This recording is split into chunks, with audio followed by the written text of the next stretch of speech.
Esta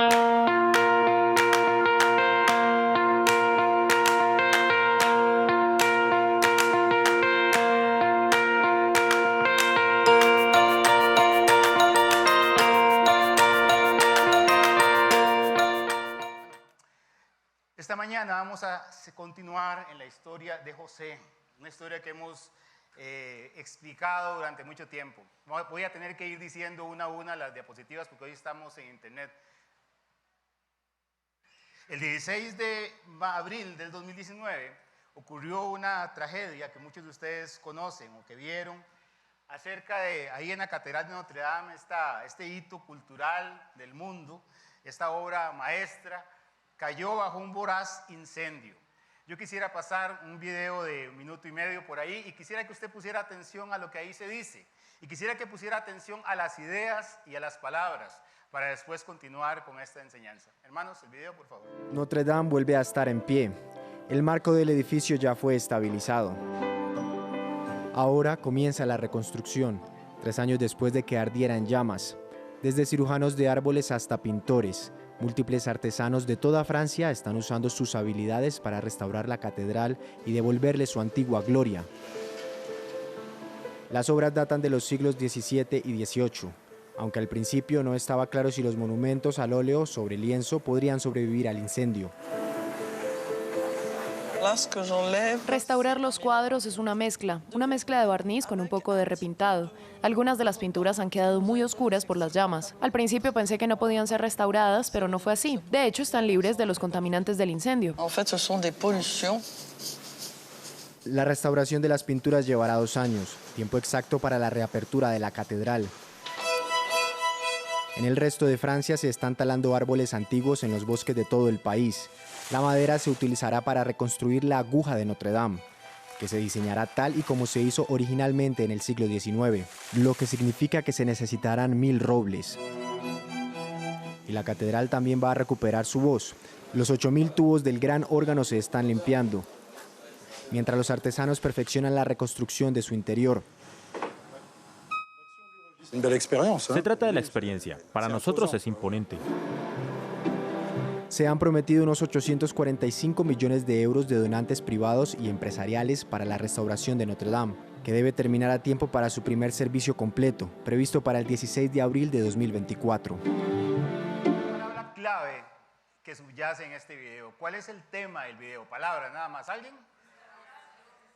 Restaurar, restauración. ¿Y cuáles palabras son importantes en esto que se llama restauración? ¿Alguien podría decirme palabras claves importantes? ¿Ah? Artesanos o expertos para que hagan la obra, perfecto, esa es una. ¿Qué otra cosa es importante? Limpiar, porque hay muchos escombros. ¿Alguien dijo por ahí? Tiempo, ok, requiere tiempo, requiere expertos, requiere limpieza de escombros. ¿Qué más requiere una restauración? Inversión, oye, ¿no cuánta plata cuesta? Un montón de plata, nada es gratis. Ok, ¿algo más? Paciencia, bueno, eso que la tenemos a cuentagotas algunos. Paciencia requiere, ¿qué más? Sabiduría, bueno, qué montón de ideas hay aquí, ¿verdad? Qué bueno que tengamos todas estas. Imagínense que eso hubiera pasado en Costa Rica, estaríamos hoy esperando a ver cuándo empezamos. Pero estas palabras, proceso, tiempo, esfuerzo, diseño, expertos, escombros, artesanos, dinero, tiempo, todas son palabras que podríamos asociar a lo que llamamos una restauración. Y sabe, hermanos, cada día caen catedrales, cada día caen edificios, y no necesariamente edificios físicos, sino que cada día caen relaciones familiares. Cada día caen relaciones con amigos, cada día caen y se escombran relaciones con hermanos, cada día matrimonios caen por los suelos, lugares de culto que han estado ahí estables por años caen también. Y entonces uno dice, ¿qué es lo que está pasando? Y sabe, yo quise empezar por este ejemplo para recordarnos una verdad que debe animarnos, y es que aún cosas tan imponentes, tan difíciles, tan grandes, aún las catedrales pueden ser restauradas. Aún las relaciones más difíciles pueden ser restauradas. Sí, no va a ser gratis, sí, no va a ser barato, Sí, va a demandar tiempo, trabajo, esfuerzo, atención especializada, pero las relaciones familiares, los problemas entre padres y sus hijos, los problemas de matrimonio, los conflictos entre hermanos, pueden llegar a tener el brillo original, que fue una de las palabras que tal vez no oí o no escuché, que es volver las cosas a su estado original. Esto puede suceder sí y solo sí, cuando le pedimos al experto, al artesano, a Dios que intervenga, que nos restaure, que use los materiales y las técnicas adecuadas para que usted y yo podamos erguirnos nuevamente en una relación que Dios tiene para nosotros. Siguiente. El título de este mensaje es Perdón y Restauración, el caso de José. Y esta historia nos ha llevado todo este año, hemos estado, cada vez que me toca, he estado en el libro de Génesis. Y sabe, la historia de la Biblia, desde Génesis hasta Apocalipsis, es una historia de restauración. Desde el principio, Dios creó a hombres para que estuvieran en una relación perfecta con Él, hombres y mujeres. Y estas personas cayeron, esa relación se fracturó, se quebró por el pecado del hombre. El pecado siempre hace que la relación con el Señor se fracture y nos encontramos lejos de Él. Y la Biblia, página tras página de este libro, Dios nos enseña, Dios nos demuestra todos y cada uno de sus esfuerzos para restablecer esa comunión, para prometernos desde Génesis 3:15 que Él tiene un plan, un propósito y que un día esta relación será plenamente restaurada y que un día esta relación de restauración es una relación en la que usted y yo estamos involucrados y que un día al final de nuestras vidas, si estamos aquí todavía, vamos a verla cumplida y si nos vamos antes, la vamos a estar disfrutando antes. Amén. Tu historia, mi historia, es parte de ese mismo propósito de Dios, de restaurar nuestra relación con Él. Cuando el Señor Jesús estaba ahí en la cruz del Calvario, sus últimas palabras fueron, ¿cuáles? Consumado es. Tetelestai en griego, que significa ya la cuenta fue pagada, no hay nada más que hacer, no hay nada más que usted y yo podamos hacer, porque el costo de la restauración fue pagado en la cruz del Calvario. Y esta palabra de restauración, esta idea de la Biblia no es nueva. Significa básicamente volver las cosas a su estado original. Segunda de Crónicas 24:13 dice lo siguiente: hacían pues los artesanos la obra y por sus manos la obra fue restaurada. Vean el contexto de la palabra, un edificio, un templo que está siendo restaurado, y restituyeron la casa de Dios, ¿a qué? A su antigua condición y la consolidaron. Una casa que estaba en ruinas, que era hermosa, estaba en ruinas, fue levantada para que volviera a tener la gloria original o la gloria parecida a la anterior. Y el otro contexto en el que escuchamos esta palabra restauración, usted lo conoce muy bien, y está en Gálatas capítulo 6, versículo 1, y dice: hermanos, si alguno fuera sorprendido en alguna falta, vosotros que sois espirituales, restauradle con espíritu de mansedumbre, considerándote a ti mismo, no sea que tú también seas tentado.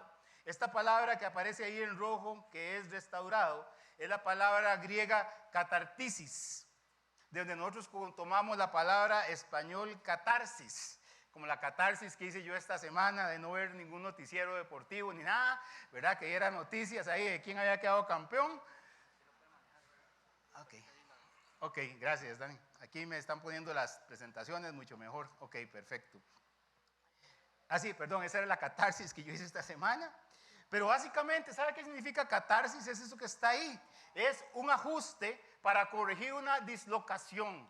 Un hueso fracturado también que necesita ser colocado en la posición correcta para volver a soldarse. En el griego esta palabra tiene que ver también con una fractura en el alma, porque nuestros corazones, nuestro espíritu, nuestra alma se fracturan con las diferentes cosas que nos suceden. También la palabra esta, restauración, es sinónimo de fortalecimiento, perfeccionamiento del alma, tiene que ver con entrenamiento, con disciplina, con instrucción. La catarsis, ya hablando en español, es una experiencia purificadora. Algunos dicen que se puede usar indistintamente con estas palabras que a veces no usamos tanto acá, que son la palabra purificación y purga, como purgar algo.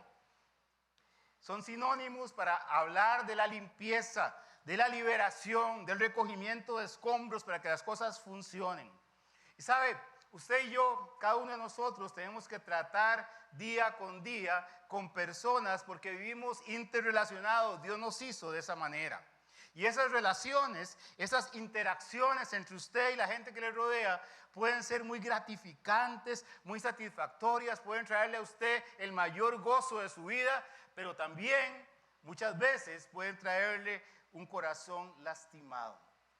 Y por esa razón, esas relaciones tienen que ser intervenidas, restauradas para que puedan ser reestablecidas, reedificadas, para que la gloria anterior pueda volver a darse. Con estas ideas en mente que les estoy explicando, nos vamos a entrar en el texto del día de hoy, donde seguimos estudiando la historia de José, el 11º hijo de Jacob. La historia de José y de la familia de José es también una historia de perdón y de restauración. El último mensaje que dimos sobre esta serie, si no estuvo por acá, puede buscarlo en nuestras redes, se llama Donde más duele. Y lo que yo traté de dejar claro ese día es que José era un hombre muy especial, que había pasado una serie de circunstancias en su vida tremendas. Fue despreciado en su familia, fue vendido como esclavo, fue acusado de violación falsamente, y en todos los casos se mantuvo íntegro este hombre. Y uno pensaría que José ha vencido todo. Pero después de que es el segundo de Egipto, después de que tiene 7 años de ser el segundo en Egipto, se presentan sus hermanos a pedirle pan, a pedirle que por favor le dé algo de alimento. Y él los reconoce ahí sentado como un egipcio, vestido como un egipcio, hablando el lenguaje egipcio, y llegan sus hermanos y él los reconoce. Y de un pronto a otro, a José le llegan todos los fantasmas del pasado. Todo el pasado llegó a su mente. Y ahora José tiene que luchar contra estas cosas. Él había sido un hombre que había estado victorioso sobre todas las cosas, había sido probado en todo, pero ahora lo que estaba siendo probado es lo que más duele. Lo que más duele en nosotros es el corazón. Y cuando nos toca el corazón es donde realmente tenemos que ver de qué estamos hechos. Nuestro primer impulso, como el de José, es ignorar el pasado. José le puso a uno de sus hijos un nombre que significa Dios me hizo olvidar el pasado. José había enterrado el pasado, para él ya no existía, ya no tenía familia, ya no tenía ninguna relación con aquella gente que le había hecho daño. Y nosotros tendemos a enterrar el pasado. Hay veces tendemos a hacernos los desentendidos, a echar la basura debajo de la alfombra. Hay veces nosotros creemos que el pasado no tenemos que tocarlo, no tiene que ser resuelto. Pero sabe, si no lo resolvemos, es un lastre que nos va a impedir correr con libertad, porque usted y yo sabemos que los fantasmas del pasado, ¿qué pasa? Siempre vuelven. Y para resolver las heridas del pasado, para resolver el peso del pecado por las malas acciones, solo existe un camino. Y el camino es en el infractor el arrepentimiento genuino y en el ofendido el perdón. Esas dos son herramientas, elementos indispensables, son las bases para poder haber una reconciliación y una restauración. Si no hay arrepentimiento genuino, no puede haber entonces también esa restauración. Y esta es la misma historia de José que se repite en las vidas nuestras. Cada día nos encontramos con desastres que pasan a nuestros lados, con relaciones lastimadas, con hermanos, familias, y siempre las preguntas que llegan a nuestra mente, a nuestro corazón, las que la gente nos hace lastimada también es: Fran, ¿esa persona se arrepintió genuinamente o solamente es que tiene remordimiento, vergüenza? Porque yo no creo que se esté arrepintiendo. ¿Cómo sé si yo lo he perdonado? Porque mira que yo lo perdono, pero hay veces siento algo aquí como deseos de orar por él, ¿verdad? ¿Qué significa restauración? Simplemente es borrar y cuenta nueva, no ha pasado absolutamente nada. ¿Cuál es el fundamento bíblico, pastor? Dígame, para que yo deba pasar por un proceso de restauración si yo no he hecho nada. Y si no quiero, y si no me nace, y la otra, ¿y cuánto va a durar esto? ¿Cuánto me va a costar? Pero si yo no fui el culpable o la culpable, ¿por qué debo participar en esto? Yo desearía tener una respuesta a esto, pero no la tengo. No hay una respuesta única, concreta para cada una de esas interrogantes, porque cada caso es diferente, porque cada persona reacciona diferente ante el dolor que le genera un golpe a su corazón, porque cada persona tendrá un grado de arrepentimiento, si es que el arrepentimiento tiene grados. Pero lo que sí encontramos en la Biblia son principios y son ejemplos que pueden ayudarnos. Y revisando el caso de José, yo quisiera ver esta mañana cómo la gracia de Dios actuó sobre este desastre de familia y poder entresacar de esta historia algunos elementos que pueden ayudarnos en nuestros propios esfuerzos para reconstruir relaciones rotas, porque yo supongo que usted o yo tenemos que reconstruir relaciones con mucha frecuencia, ¿sí o no? ¿Ningún amén? ¿Todo el mundo vive en un mundo perfecto? Génesis 45, 1 al 8, para ver si entran en calor, ¿verdad? En calor no, para ver si entran en calor, yo creo que ya están, ¿verdad? Génesis 45, versículos 1 al 8. Dice la Biblia. Usted conoce la historia, hemos venido viéndola. Los hermanos de José se presentan ante él. José los manda a la casa y ellos tienen que volver aproximadamente un año después. Y dice, y no podía José ya contenerse delante de todos los que estaban al lado suyo. Y clamó, haced salir de mi presencia a todos. Y no quedó nadie con él al darse a conocer José a sus hermanos. Entonces se dio a llorar a gritos y oyeron los egipcios y yo también la casa de Faraón. Y dijo José a sus hermanos, yo soy José. Imagínense el cuadro, ¿vive aún mi padre? Y sus hermanos no pudieron responderle porque estaban turbados delante de él. Entonces dijo José a sus hermanos, acercaos a mí, acercaos ahora a mí. Y ellos se acercaron y él dijo, yo soy José vuestro hermano, el que vendisteis para Egipto. Ahora pues no os entristezcáis ni os pese de haberme vendido acá, porque para preservación de vida me envió Dios delante de vosotros. Pues ya ha habido 2 años de hambre aún en medio de la tierra y aún quedan 5 años en los cuales ni habrá arada ni siega. Y Dios me envió delante de vosotros para preservaros posteridad sobre la tierra y para daros vida por medio de gran liberación. Así pues, no me enviasteis acá vosotros, sino Dios, que me ha puesto por padre de Faraón y por señor de toda la casa y por gobernador de toda la tierra de Egipto. Imagínense, él se llama a sí mismo padre de Faraón. Me da la impresión, en mi limitado entendimiento, que probablemente el faraón que lo puso a él de segundo ya no estaba y ahora hay un nuevo faraón y él es para el faraón nuevo como un papá, ¿verdad? Pero el punto acá no es ese. El tema es que la restauración es un proceso y tiene que ver con lo que vimos anteriormente y con lo que ya dije, y no voy a repetirlo del todo para no extender esto demasiado. Pero esta gente se presentan y ahora José tiene que lidiar, como le digo, con el pasado de él. Él recordó todo lo que había estado sucediendo y tuvo un tiempo donde él no sabía cómo reaccionar. Su primera reacción fue de hablarles feo, su primera reacción fue de decirles, ustedes son unos espías. Su primera reacción fue mandarlos a la cárcel 3 días como una muestra de su misma, como una probadita de su misma medicina. Pero después lo mandó a su casa para que ellos volvieran. Y yo les decía hace unos días, cuando vimos este pasaje, que yo veo aquí a un José puro, a un José limpio, a un gran hombre de Dios, pero lo veo vacilante, como aquella persona que le dan un golpe fuerte y que no sabe cómo reaccionar, independientemente de que tenga buenas bases, independientemente de que tenga una buena relación con Dios. Yo creo que nadie está preparado para ciertos golpes en la vida, ¿correcto o no? Y entonces nos tambaleamos. Y ahora, un tiempo después, José no se descubrió ante ellos de momento. José habló por intérprete, ¿se acuerdan? Y les habló groseramente.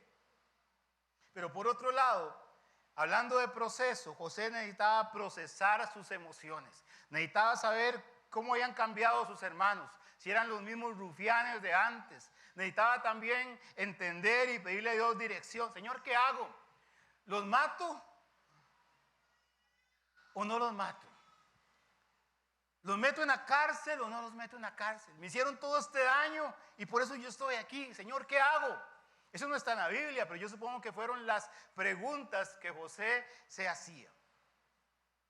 José pudo haberles dicho, yo soy su hermano, hagamos una fiesta, qué dicha que vinieron. Pero José volvió a ver 22 años para atrás, se vio gritando en un pozo, pidiéndoles que por favor tuvieran misericordia y sus hermanos contando la plata para dividirse entre ellos. ¿Sabe, hermanos? Dos cosas acá. El perdón demanda, el perdón requiere, el perdón necesita arrepentimiento para que una relación funcione. Dios tiene un corazón misericordioso, perdonador, está abierto a todas las personas. Él dice que ahí está 24/7 para nosotros, pero si no hay un corazón arrepentido genuinamente, no hay una reconciliación con Él. Jesús dijo en Lucas 17:3, que lo vimos hace unos días, si tu hermano peca, repréndelo, y si se arrepiente, perdónalo. Por eso la Biblia habla de la necesidad de hacer ver, de señalar el pecado. Y por eso José ahora, unos años después, un año después de esto, dice, yo soy José, el que ustedes vendieron para Egipto. ¿Se acuerdan? ¿Se acuerdan de que ustedes me vendieron para Egipto? Yo no sé cómo pensaron, cómo actuaron esos hermanos en ese momento. Pero sabe, el arrepentimiento en la Biblia es el primer paso para que haya una restauración. Usted puede perdonar. Usted puede perdonar al que se robó su casa, puede perdonar al que le hizo daño a su hijo. Usted puede perdonar sin conocerlo o conociéndolo.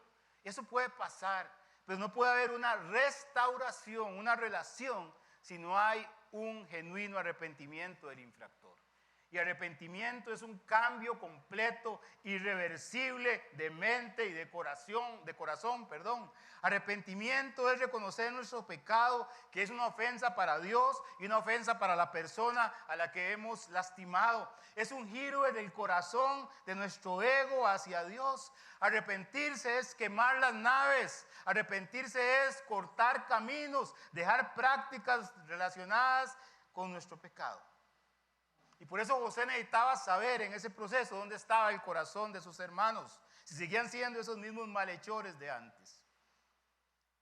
El segundo punto, para avanzar en esta enseñanza, es que la restauración es el resultado del interés de al menos uno de los implicados.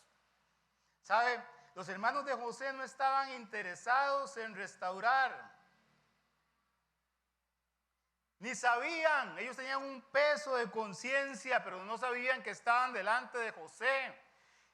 Eran parte del problema, estaban implicados, pero no sabían. Hasta ahora, todos estos mensajes nos hemos enfocado en José. José debía resolver las heridas de su corazón, de su pasado inocente. Pero sus hermanos debían arrepentirse, corregirse para poder arreglar los errores de su pasado culpable. Porque todos tenemos un pasado inocente y un pasado culpable. Pero esto era necesario para que hubiese perdón y hubiese arrepentimiento, para que Dios pudiera restaurar una familia deshecha y que ellos pudieran ser luz del mundo después, que pudieran cumplir el plan de Dios que tenía para Israel. Y han pasado 22 años de amargos recuerdos para José, 22 años también de conciencia sucia para sus hermanos. Y como he dicho una y otra vez, José pudo haberse vengado, José pudo haber levantado su espada, pero como Jesús le dijo a Pedro unos años después, vuelve la espada a su lugar. Hay veces tenemos que entender que no tenemos que desenvainar la espada.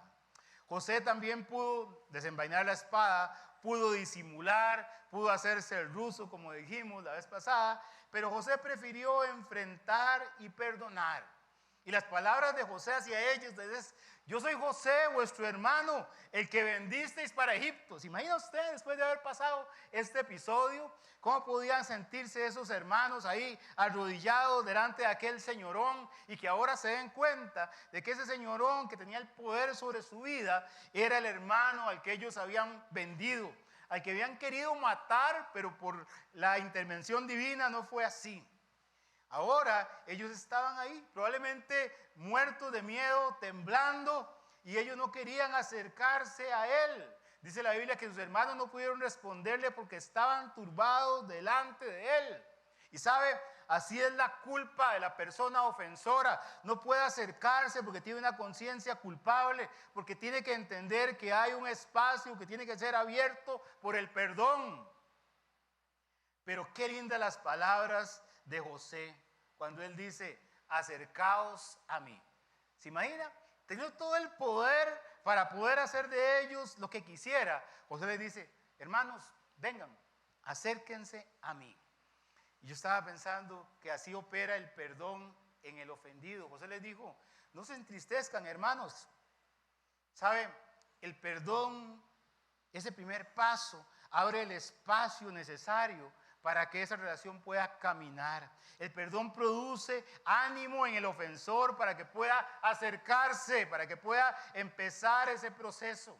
Y este proceso requiere que alguien tome la iniciativa, requiere que alguien se quite los guantes de boxeo y que al final trate de dar la mano.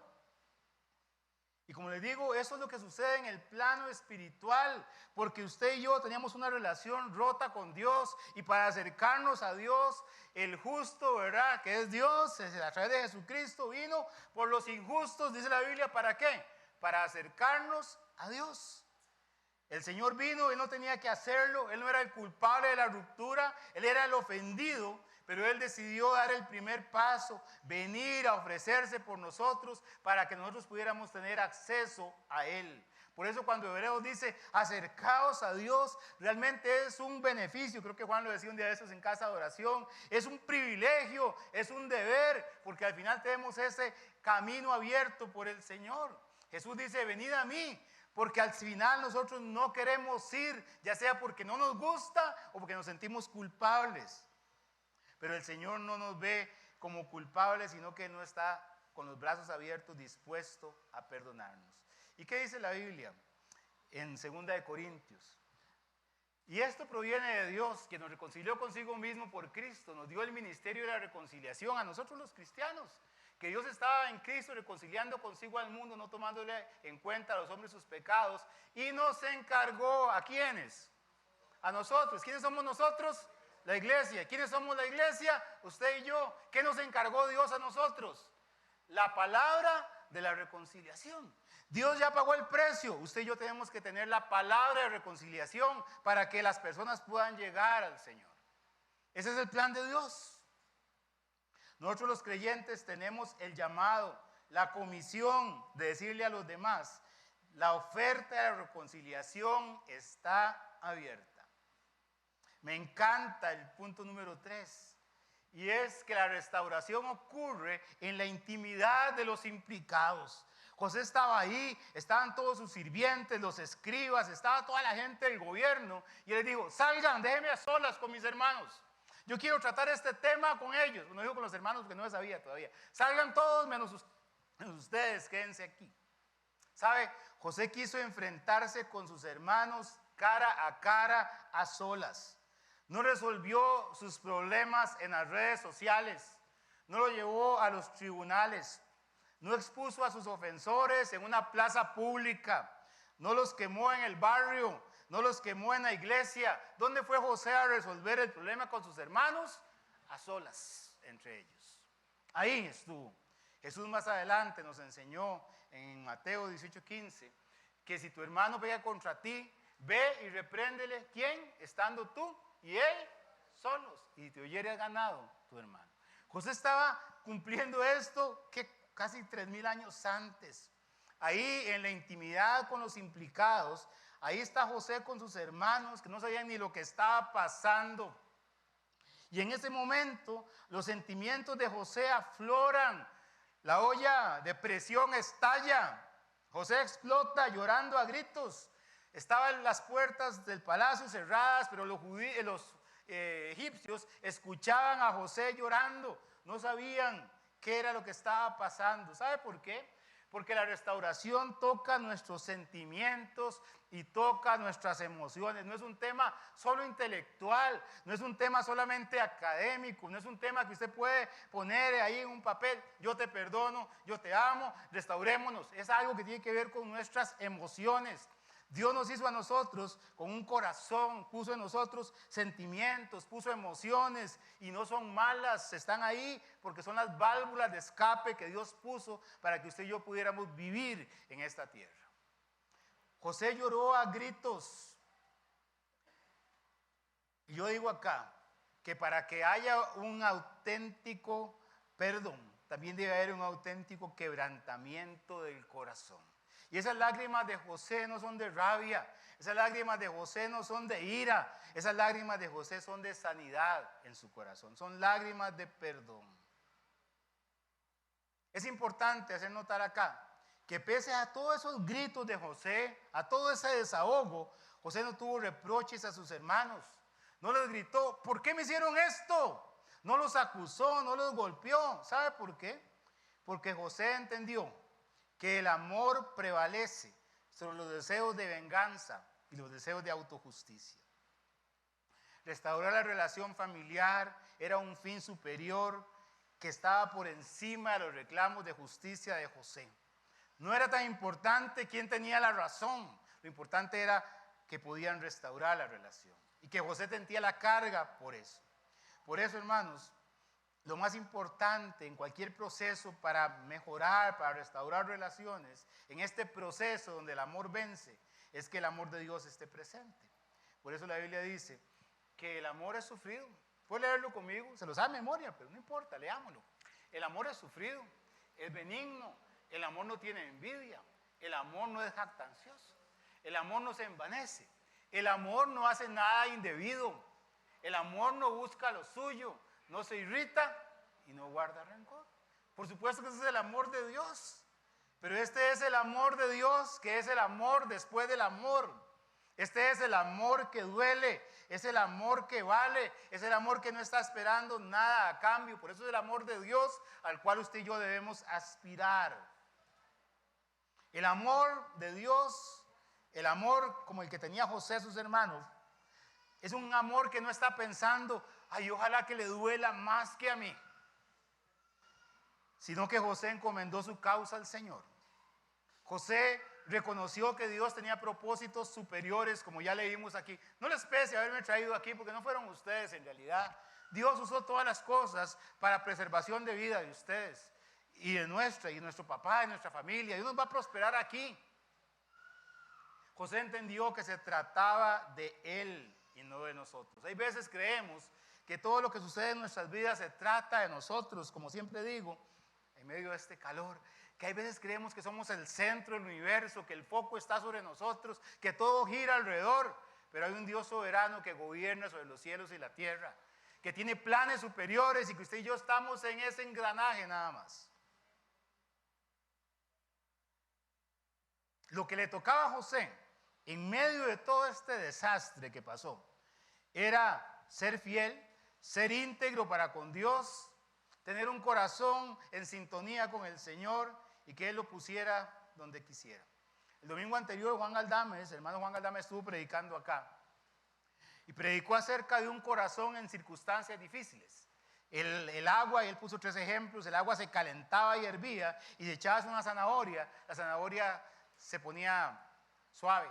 Y él decía que hay creyentes que en el calor de las circunstancias pierden la rigidez espiritual, pierden su carácter espiritual. Hay otros que eran como el huevo, él dijo que por fuera son suaves, tienen un corazón bueno, dócil para Dios, pero cuando viven el calor de las circunstancias se endurece y ya no quiere nada con Dios. Y también puso el ejemplo del café, que el café en medio del agua hirviendo soltaba sus mejores aromas, su mejor esencia.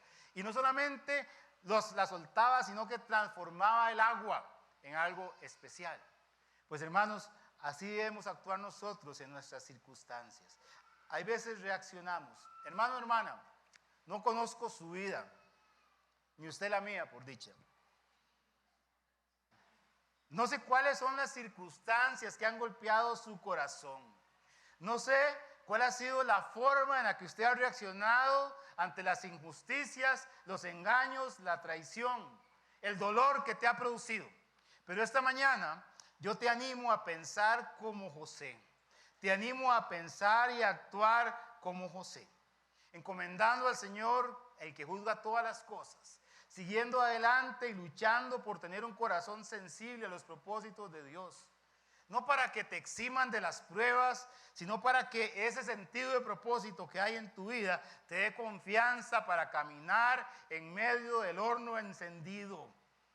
Y sabe, no estoy hablando acá de restauración, como, qué bonitos, dejar esas tortas, yo tengo que perdonar. No se trata de minimizar la ofensa. Estos hombres habían hecho lo malo, eran culpables y tenían que arreglarse con Dios. Pero José les está diciendo, miren, hermanos míos, no se queden atascados en sus pecados, sino permitan que Dios termine de hacer el plan en ustedes. No se queden atascados en el peso de sus errores, sino caminen. Ellos eran responsables por el sufrimiento que le causaron a José. Pero José entendió que aún ese sufrimiento tenía algún propósito para Dios. No sé cuáles son tus sufrimientos, nadie los quiere, nadie los busca. Si a mí me ponen a escoger, yo no quiero sufrir. Pero cuando llegue, yo quisiera tener una buena actitud. Yo quisiera poderme levantar sosteniéndome como yendo al invisible. Yo quisiera no poner mi mente, mis pensamientos en aquella persona que me causó el daño o en aquella persona con la que tuve un problema, sino ¿qué querrá Dios con todo esto? Yo quisiera esto para mi vida. El amor acepta a los que nos han agraviado. El perdón de José al pecado de sus hermanos es tan lindo, es tan completo, que dice la Biblia aquí, creo que es en el versículo 8. Versículo, ¿está? Que él los besa a todos ellos. Dice la Biblia, en el versículo 14. Y se echó sobre el cuello de Benjamín su hermano y lloró, y también Benjamín lloró sobre su cuello y besó a todos sus hermanos y lloró sobre ellos, y después sus hermanos hablaron con él. No era un momento para dar explicaciones, no era un momento para ajustar cuentas, para sacar la libreta que usted y yo tenemos ahí guardada. Era un momento para sincerarse, abrir el corazón y restaurar una relación. Por eso, hermanos, la restauración, en quinto lugar, nos debe acercar. Versículos 9 al 15, vamos a leerlos. Después de que él llora y se abre con ellos, dice la Biblia: daos prisa, id a mi padre y decidle: así dice tu hijo José, Dios me ha puesto por señor de todo Egipto, ven a mí, no te detengas, habitarás en la tierra de Gosén y estarás cerca de mí, tú y tus hijos y los hijos de tus hijos, tus ganados, tus vacas y todo lo que tienes, y allí te alimentaré, pues aún quedan 5 años de hambre, para que no perezcas de pobreza tú y tu casa y todo lo que tienes. He aquí vuestros ojos ven y los ojos de mi hermano Benjamín, que mi boca os habla. Haréis pues saber a mi padre de toda mi gloria en Egipto y de todo lo que habéis visto, y daos prisa y traed a mi padre acá. Y se echó sobre el cuello de Benjamín, su hermano, y lloró. Y también Benjamín lloró sobre su cuello y besó a todos sus hermanos y lloró sobre ellos, y después sus hermanos hablaron con él. La restauración, hermanos, nos debe acercar. José los mandó a traer a su tierra. Él quería tener una cercanía, una relación, compañerismo. Quería celebrar el Día del Padre con su papá. Él quería tener una buena relación con ellos y que fuera ya. Dense prisa, vayan, corran. Perfectamente, piénselo. José pudo haber atendido a sus hermanos y ser correcto y decente. José pudo haberles dicho: yo los perdono. Cada año les voy a mandar un Uber Eats gigante, ¿verdad? Con todas las cosas que necesitan para que ustedes estén allá en su tierra. Yo voy a velar por ustedes, les voy a mandar un cheque. Estén tranquilos. La relación se hubiera podido normalizar, pero José fue más allá. Él los trajo a su tierra, ¿para qué? Para tener contacto, cercanía, relación con ellos, para procurar su bien, para que la prosperidad de José pudiera ser para ellos también en los momentos difíciles que vendrían. José los trajo para protegerlos. Escúcheme, no puede haber restauración sin cercanía, no puede haber una relación, no puede haber restauración sin una relación estrecha. Y no estoy hablando aquí de kilómetros, porque hay gente que vive a kilómetros, pero son cercanos en sus corazones. Estoy hablando de corazones que a veces están a la par, pero están distantes en distancia espiritual. Estoy hablando de la distancia entre sus corazones. Uno puede tolerarse, pero no restaurarse. Amén. Los oigo muy serios. Uno puede tolerarse, pero no restaurarse, y son dos cosas distintas. No se restauran matrimonios en cuartos y camas separadas. No nos restauramos borrando los contactos de los chats, ni bloqueando personas, ni cambiando de acera cuando nos vemos. Y me encanta esta historia, porque José tuvo, imagínenselo usted, eran 11 hermanos, un equipo de fútbol ahí. José tuvo un momento especial para abrazar a cada uno de sus hermanos en particular. Con cada uno de ellos tenía una historia, un momento irrepetible, un reproche o varios que hacerle, pero él prefirió buscar y abrazar a cada uno de ellos. Yo imagino a Judá, que fue el que dijo, vendámoslo, saquemos algo de provecho. ¿Se imagina a Judá delante de José, abrazado con él? Probablemente le diría, mira, mi hermano, es que yo no sabía qué estaba haciendo. Vos sabés que es que yo soy platero toda la vida. Me imagino a Rubén, que lo trató de defender, pero al final no pudo. Mira, José, yo intenté hacerlo, pero es que estos no me dejaron. Y al final yo sucumbí. Yo puse una frase por aquí, que es que el perdón, la reconciliación y la gracia de José fue individualizada con cada uno de sus hermanos en la justa medida que cada uno de ellos la necesitaba. No fue un, hermanos, perdónenme. No, José fue a cada uno y le pidió perdón. José fue a cada uno de ellos y los perdonó. Y pensando en esto, por supuesto que José es un cuadro de Jesús para nuestras vidas. Jesús tiene un perdón individual para cada uno de nosotros. Él nos perdonó a todos en la cruz, pero Él tiene un paquete especial para usted. Él conoce su historia, sus fracasos, sus lloros, sus errores, sus pecados, sus traiciones y sus debilidades.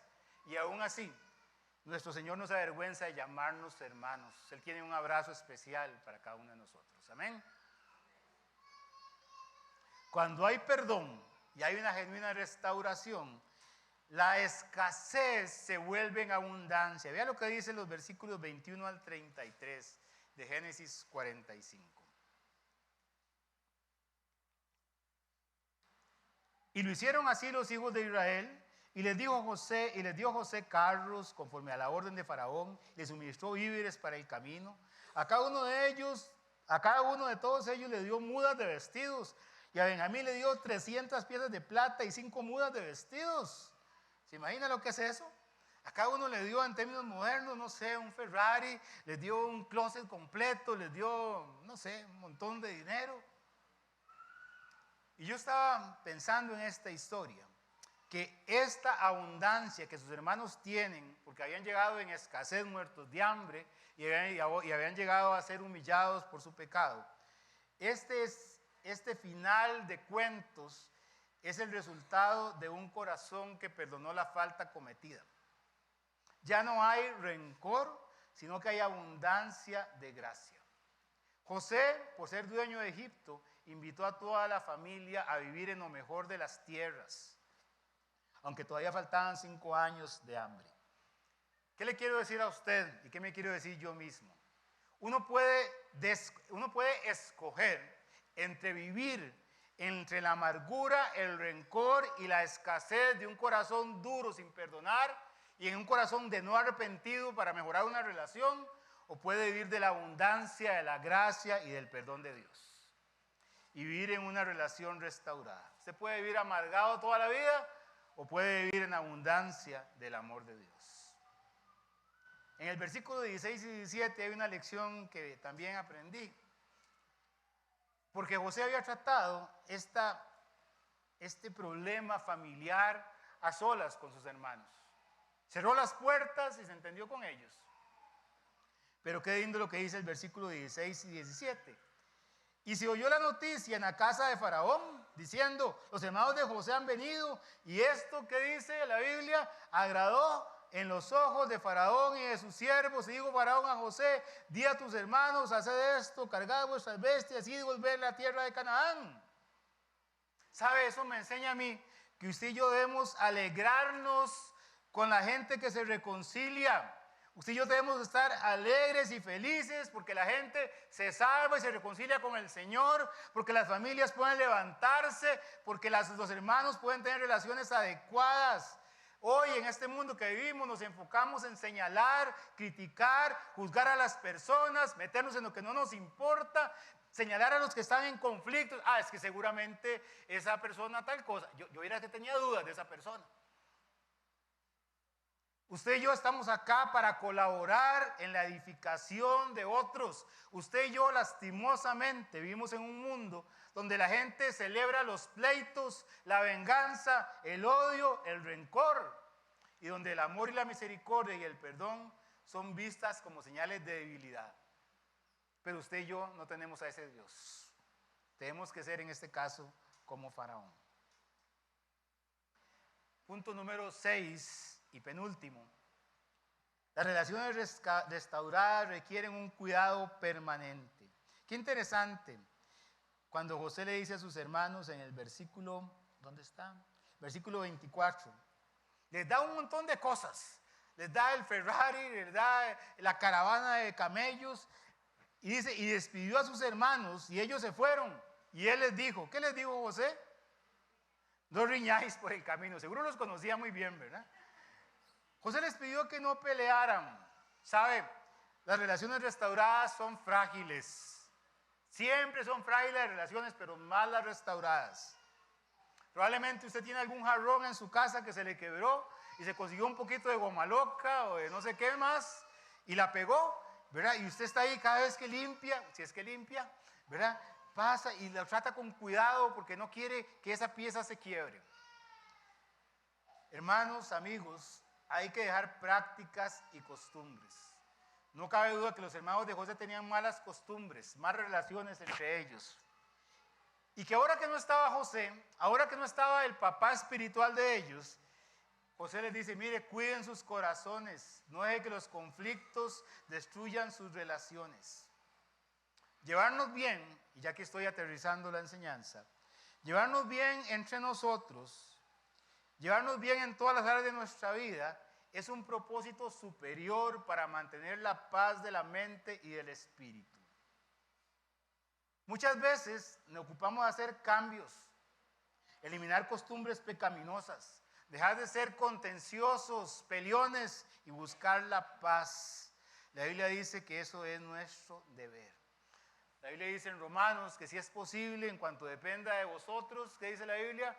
Está en paz con los que me aman, con los que me dicen que sí todas las cosas, con todos los hombres. Que no nos venguemos nosotros mismos, sino que dejemos la venganza al Señor. Dice la Biblia también en 2 Timoteo que uno debe tener relaciones con personas que tienen un corazón adecuado. Huye también de las pasiones juveniles, le dice Pablo a Timoteo. Sigue la justicia, la fe, el amor y la paz. ¿Con quiénes? Con los que de corazón limpio invocan al Señor. Usted quiere tener paz en sus relaciones y se relaciona con gente que no tiene ninguna relación con Dios ni le interesa, no va a ser de beneficio para su vida. Termino con esto. No, que tengo un pasaje más acá. No, es el mismo. Y es que la restauración trae vida, la restauración vivifica. Qué hermoso lo que dice Génesis 45, versículos 25 al 28. Y subieron de Egipto los hermanos, y llegaron a la tierra de Canaán a Jacob su padre. Y le dieron las nuevas, imagínense qué nuevas le dieron, diciendo, José vive aún, y él es el Señor en toda la tierra de Egipto. ¿Y qué dice la Biblia? Y el corazón de Jacob se afligió porque no los creía.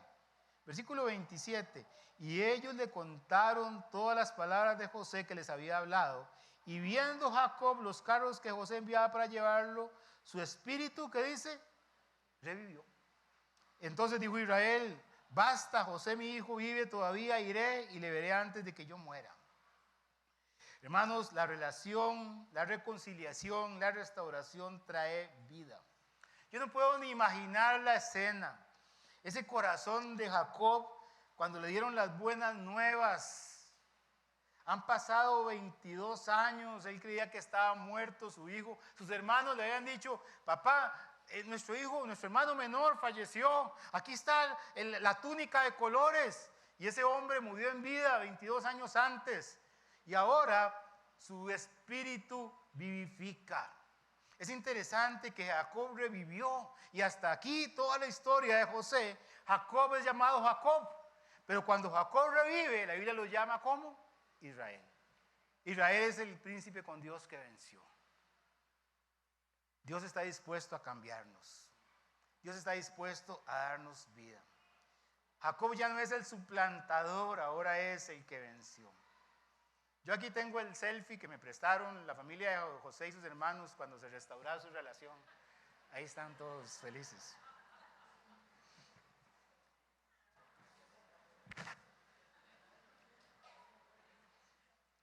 Por supuesto que no, ¿verdad? No es un selfie, ¿verdad? Lo que sí puedo decirles es que esa familia cambió. De una familia dividida, llena de pecado, de venganza, de odio, de rencor, pasó a ser una familia que ahora podía cumplir el plan de Dios. Dice la Biblia, que el corazón alegre hermosea el rostro, mas por el dolor el corazón del espíritu se abate. Hay veces el dolor llega a nuestro corazón y nos abate, por supuesto. Y si eso viene por una relación, hay que arreglarlo. El corazón alegre constituye un buen remedio, es mejor que cualquier otra cosa. El espíritu triste seca los huesos. ¿Sabe? Las buenas nuevas de reconciliación traen restauración, libertad, liberación y paz al corazón de la gente. Dice la Biblia en el libro de Efesios que Jesús vino y anunció las buenas nuevas de paz a los que estaban lejos y a los que estaban cerca. Dice la Biblia también que el Espíritu del Señor, Jesús dijo cuando vino, el Espíritu del Señor está sobre mí, que Él lo ha ungido para dar buenas nuevas a los pobres. Me ha enviado para sanar a los quebrantados de corazón, a pregonar libertad a los cautivos y vista a los ciegos, a poner libertad a los oprimidos. Jesús vino para dar vida y vida en abundancia. Al que no conoce al Señor, el Señor le promete vida, le promete ven, acércate a mí y yo te puedo dar vida. El que tiene sed, venga a mí y beba, y el que bebe de esta agua que yo le doy no volverá a tener sed, sino que de su interior correrán ríos de agua viva. Usted no necesita las drogas para tener gozo y salud en su vida, no, lo que ocupa es al Señor. Y si usted es cristiano y ha probado otras aguas, dejado las aguas de Siloé, como dice el profeta, y ha probado sus propias aguas, esas cisternas que no tienen aguas frescas, usted se dará cuenta que pronto lo dejarán con sed. Así que es momento de restaurar relaciones, es momento de poder ponernos a cuenta con Dios. Pregunto, ¿cómo creyó Jacob o Israel? ¿Cómo creyó su corazón y cómo volvió a la vida? ¿Alguien puede decirme cómo fue el proceso? ¿Quiénes intervinieron? ¿Qué fue lo que pasó?